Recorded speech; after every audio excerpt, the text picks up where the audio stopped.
Namaskara and welcome to BIC Talks, a podcast brought to you by Bangalore International Centre, where we present conversations that move, inform, and encourage discourse.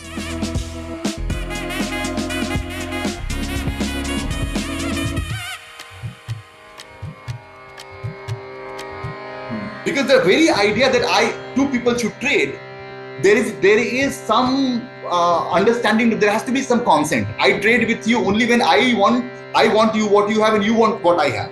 That's the force cannot enter it. And this was not an idea invented by Adam Smith and the modern Europeans. This idea always existed. In fact, the only people who broke this truce of trade and brought violence into it, and that was the only innovation that was brought was by the Portuguese. The Portuguese came up with this idea that and it was slowly then adopted by Dutch and the British, that trade is nothing, it is war by other means. You just heard Dr. Sunny Kumar speaking on the impact of colonial rule on the Indian economy. Dr. Kumar is assistant professor at Miranda House, University of Delhi. The Indians is a collection of essays by some of South Asia's foremost historians and scholars that maps the origins, evolution, and present-day reality of India's civilization and people. The collection covers a period of some 12,000 years, from the last ice age to the 21st century. The book is divided into 7 sections: the evolution of humans and their life conditions, foundations, emergence, and the decline of civilization, the language mix and philosophies in ancient India, cultures, subnationalities and region, colonialism, towards federalism, social and political movements, and India since independence. This BIC Talks mini-series, Histories of a Civilization, glimpses into the collection, presenting readings from selected essays interspersed with conversations with the scholar who wrote them, providing a sampling of the various topical discourses that cover the epochs of the subcontinent, and hopes to encourage our listeners to take a deep dive into what makes the Indians. About the colonial impact on economy, on which you've written such an excellent essay, I wanted to ask you if India was doing very well during the preceding times, say the Mughal times. What was the economic profile of at least North India? One, we must understand that before Industrial Revolution in Europe, throughout the history, the most economically, in terms of resource, in terms of wealth, in terms of civilization, the richest areas have been the tropical regions, because they were the best places to live, and human society, civilizations in that sense fostered there. So India was had always been at the heart of that story. I mean, right from the ancient era, the Harappa civilizations, down till the Mughals, there has been a continuity of one civilization succeeding the other, where there have been tremendous, which have been based on tremendous, in that sense, sources of wealth, agricultural to be primarily, but others as well. And hence India has been at the center of this attention of all kinds of communities living across the world. They had heard about Indian, wealth and Indian products, and the Indian products were always considered to be the curiosities. In fact, if we look at the emergence of the story of the modern Europe, it begins with, they seeking out India. Vasco da Gama was looking for India. Christopher Columbus was looking for India. And they were not looking for India because they didn't know India. Obviously, Indian products was reaching to Europe, in abundance, and through various Asian traders. It was European traders who wanted a share of that trade, who wanted to make money out of that trade. But there was already a huge demand in Europe of Indian products, which actually then, in that sense, inspired these traders that, why should our people only buy stuff for India? And why should Asian traders make all the money? Why shouldn't we get a share of that money?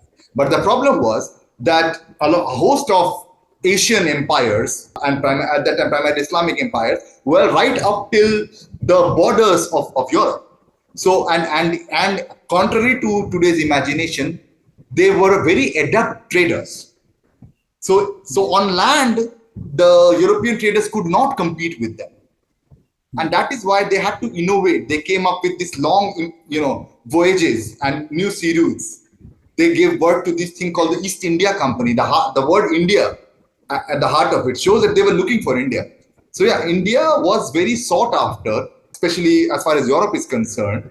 And seeking Indian products, controlling Indian trade is at the heart of their obsession, which transformed them economically. Can we say, going by that description of economy, particularly from 12th century to the 17th century, can we say that the depiction of that period by historians as a kind of dark period or decline has not been quite accurate?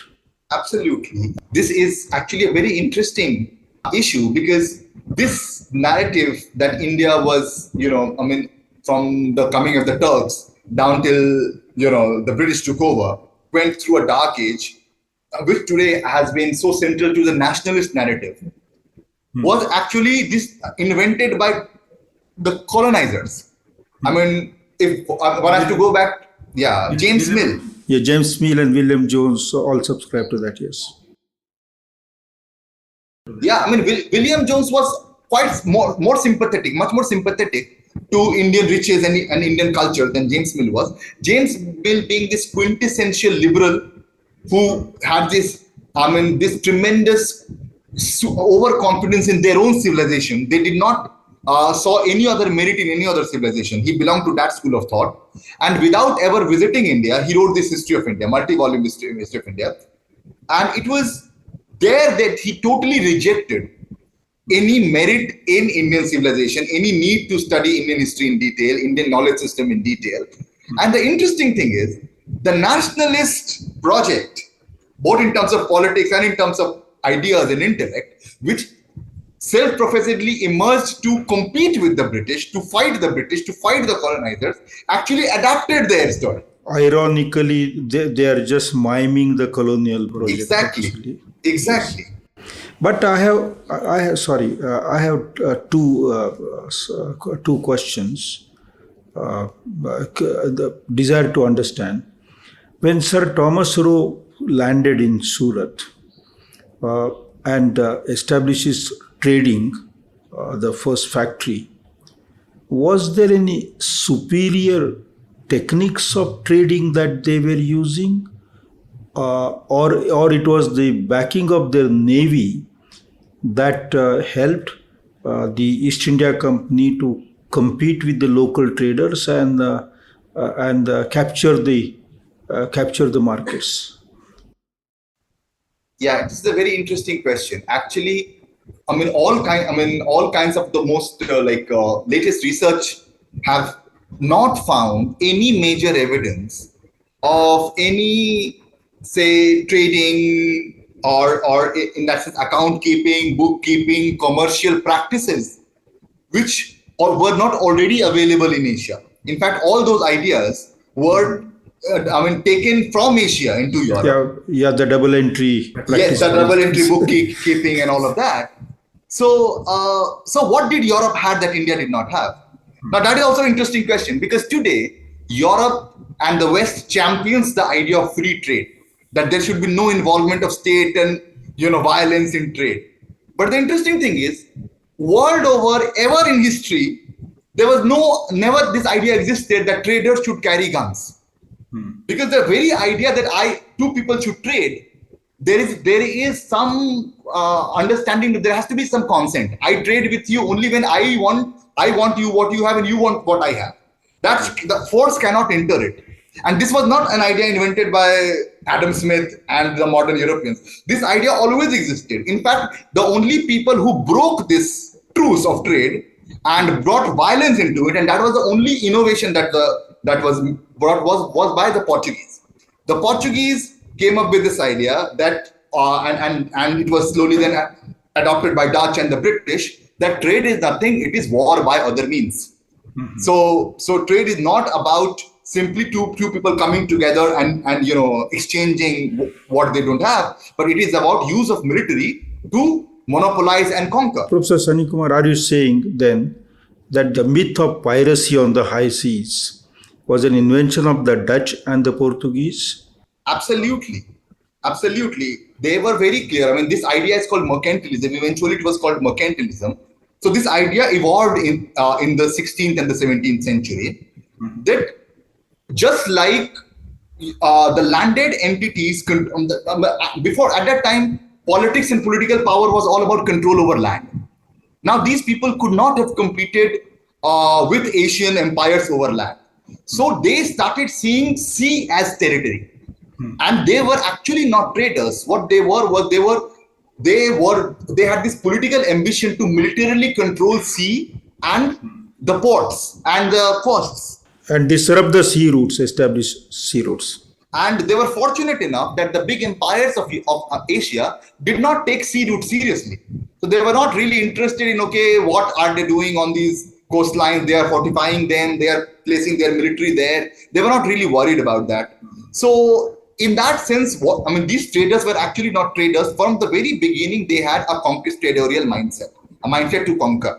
So, in this context, let me ask you, say this is 2023, the centenary year of Ambedkar's thesis, The Question of Indian Rupee, in which he establishes that the weights of different weights of different Indian rupees were more or less similar. There was a great parity, a slight variation. And then he criticized the British policy of regulating rupee by thinking of rupee as gold or silver standard, and advocated paper currency. I mean, Ambedkar writes there as a PhD student. Ambedkar writes that if I had control over all the treasuries, I would simply disband the gold and silver rupee and produce only currency notes for the ease of the users.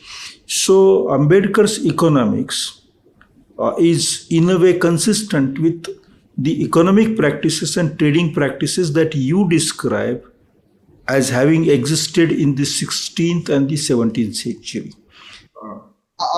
I would say yes, but also in a sense we have to realize that from my reading, Ambedkar at the beginning of his life, but till very end also, had his theoretical rootings in Anglo-American liberal tradition, and what he was, the economic policy that, as you just described, he was recommending, the world was already moving towards that direction. It hadn't already moved. In fact, the shift of power from the Atlantic Europe to America was signifying already that process was underway.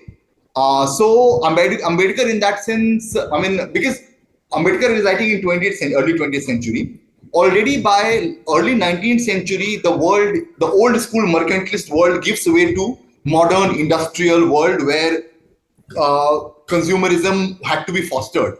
Yeah. And ease of business, and that's why Adam Smith triumphs. Adam Smith's idea of triumphs, and the East India Company and monopoly is going away. So already the world is changing in that direction, but that change is premised on Western Europe and America's control over global economy.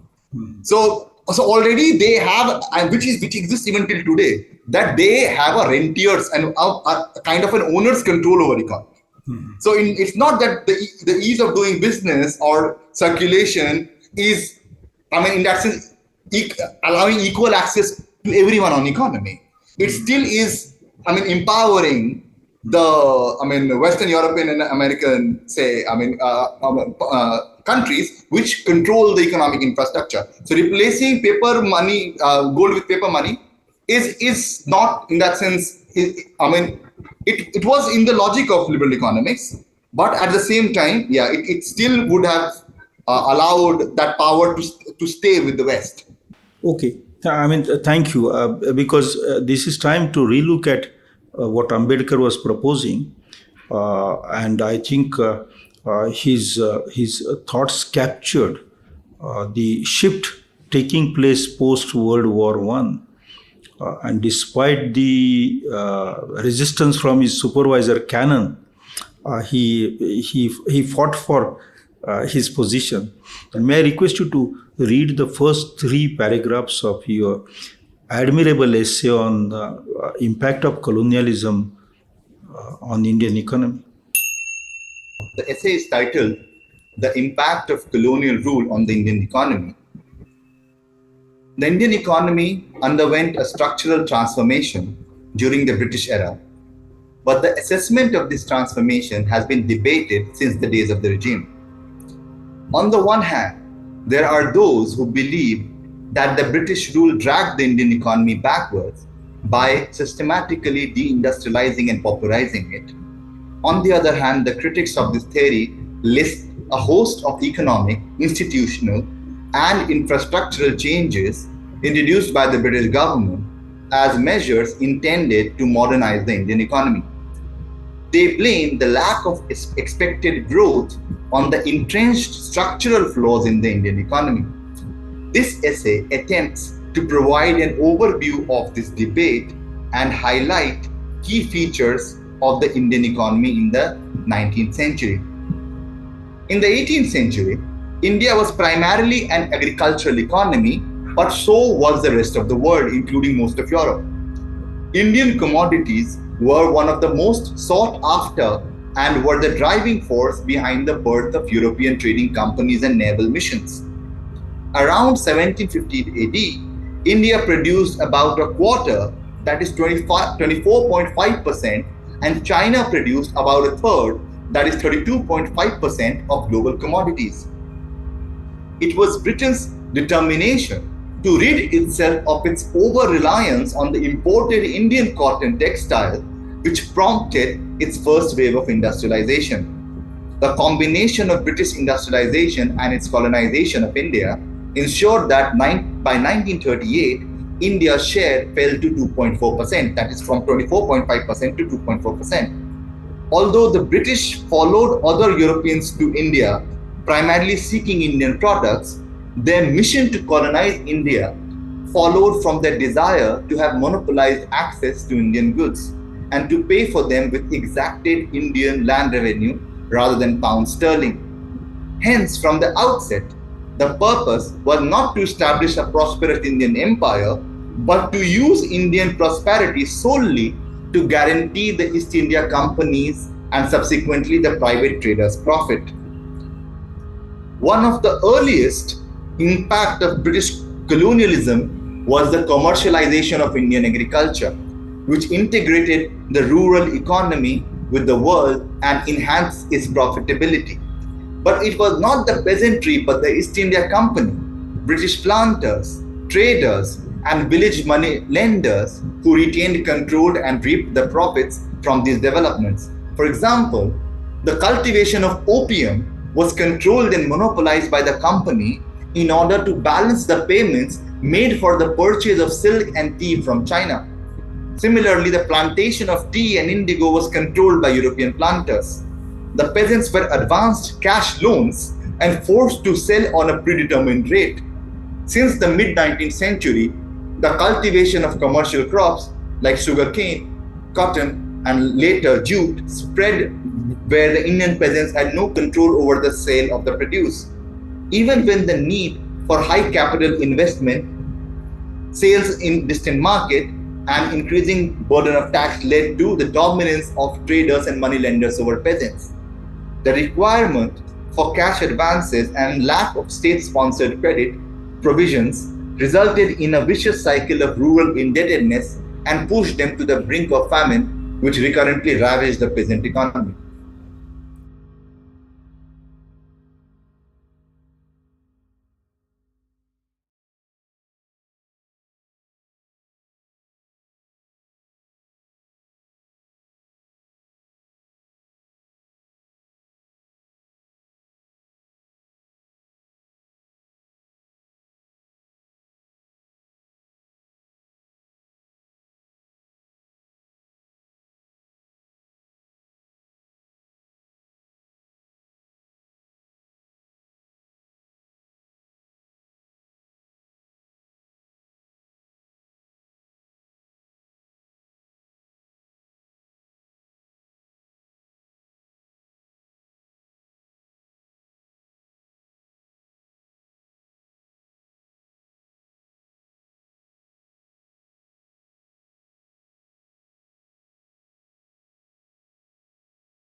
Thank you. Very fascinating.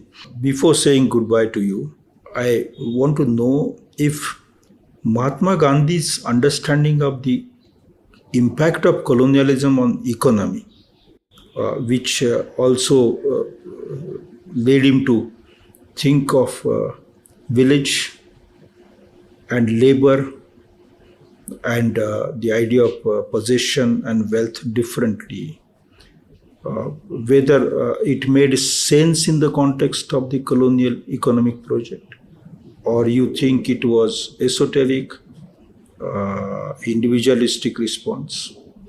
I find a lot of merit in Gandhi's, in that sense, a very wholesome and comprehensive critique of all aspects of modernity. And his critique of, say, machine exemplified that.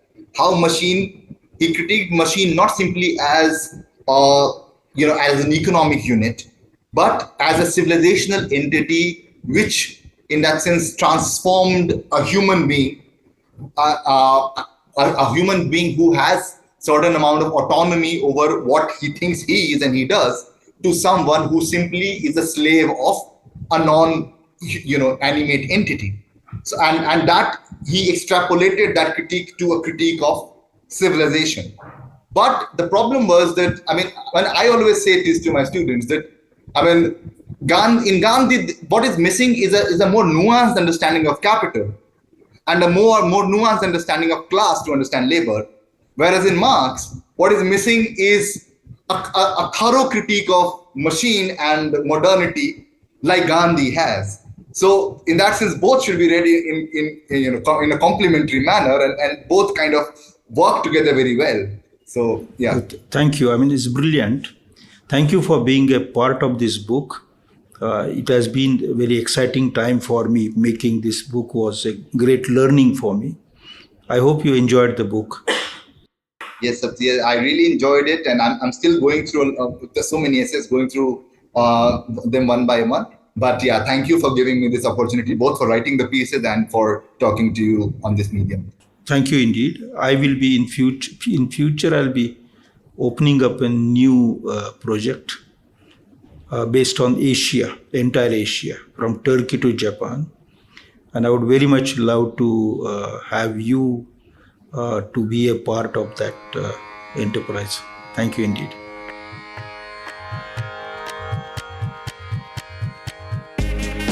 You have been listening to BIC Talks by Bangalore International Centre. If you like what you heard, do follow us on social media. Keep up with our programming by signing up for our mailer on the website, or leave us a review or rating on Apple Podcasts or iTunes.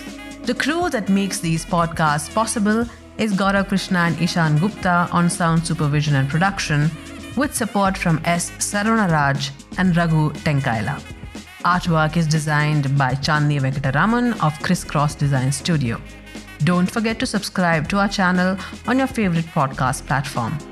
It can also be accessed on our website, bangaloreinternationalcentre.org. This is Lekha Naidu signing off on behalf of everyone at BIC.